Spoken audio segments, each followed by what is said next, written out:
তাহলে এখানে প্যারামিটার হচ্ছে negative liberty versus positive liberty. তো বিল অফ রাইটস কোন দেশের? ইউনাইটেড স্টেট অফ আমেরিকার। তো এখানে বলেছে the provisions of bill of rights provide absolute liberty two an individual from action of state, thus promoting the idea of negative liberty। অর্থাৎ এখানে বলেছে যে দ্য প্রভিশনস অফ বিলের মানে বিল অফ রাইটসের যে বিধানগুলো আছে, প্রভিশনসগুলো আছে, প্রোভাইড করে অ্যাবসোলিউট লিবার্টি। অ্যাবসোলিউট লিবার্টি বলতে সরকারের হস্তক্ষেপ বা নিয়ন্ত্রণ সেটা যেন না করে, সরকারের হস্তক্ষেপ বা নিয়ন্ত্রণ যেন না হয়, তার জন্য অ্যাবসোলিউট লিবার্টি প্রোভাইড করে to an individual from action of state. অর্থাৎ অ্যাকশন অফ স্টেট মানে হচ্ছে সরকারের হস্তক্ষেপ বা নিয়ন্ত্রণ, আর অ্যাবসোলিউট লিবার্টি হচ্ছে যতটা সম্ভব সর্বোচ্চ স্বাধীনতা। অর্থাৎ সরকার যেন ব্যক্তির স্বাধীনতায় অযথা হস্তক্ষেপ না করে, এটাই হচ্ছে নেগেটিভ লিবার্টি।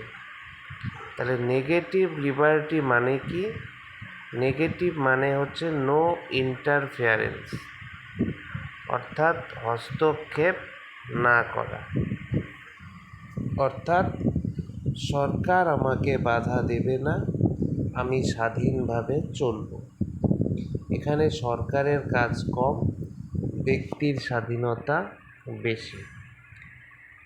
এক্ষেত্রে যদি আমরা ফান্ডামেন্টাল রাইটস ইন্ডিয়ার দেখি, তো এখানে বলেছে যে fundamental rights in India provides for some reasonable restrictions to ensure that rights of one do not violate rights of others। হচ্ছে provides for some reasonable restrictions, অর্থাৎ ভারতে ফান্ডামেন্টাল রাইটস একেবারে সীমাহীন নয়, কিছু রিজনেবল রেস্ট্রিকশনস বা যুক্তিসঙ্গত সীমাবদ্ধতা আছে। কেন আছে? To ensure that rights of one do not violate rights of others. অর্থাৎ একজনের অধিকার যেন অন্যজনের অধিকার নষ্ট না করে। উদাহরণ, মনে করো আমার বা তোমার বাক স্বাধীনতা আছে, ফ্রিডম অফ স্পিচ আছে, কিন্তু সেই স্বাধীনতার নামে কারো বিরুদ্ধে ঘৃণা ছড়াতে পারবে না, দাঙ্গা উস্কে দিতে পারবে না, মানহানি করতে পারবে না।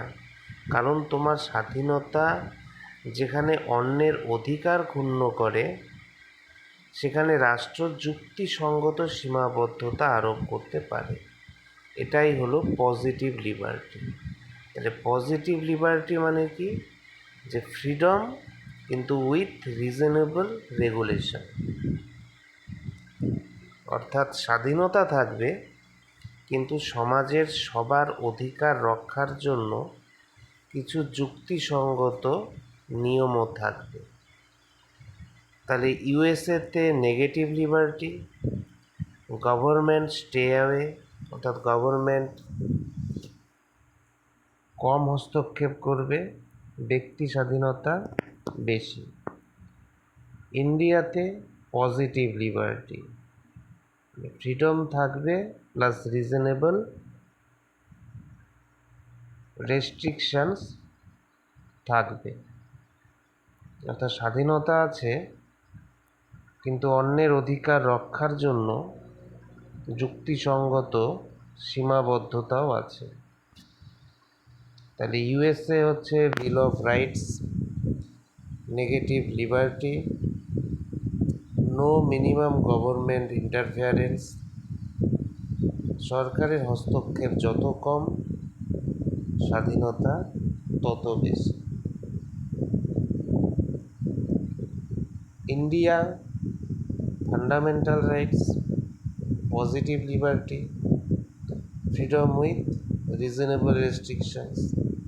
স্বাধীনতা থাকবে, তবে অন্যের অধিকার ও জনস্বার্থ রক্ষার জন্য যুক্তিসঙ্গত সীমাবদ্ধতাও থাকবে।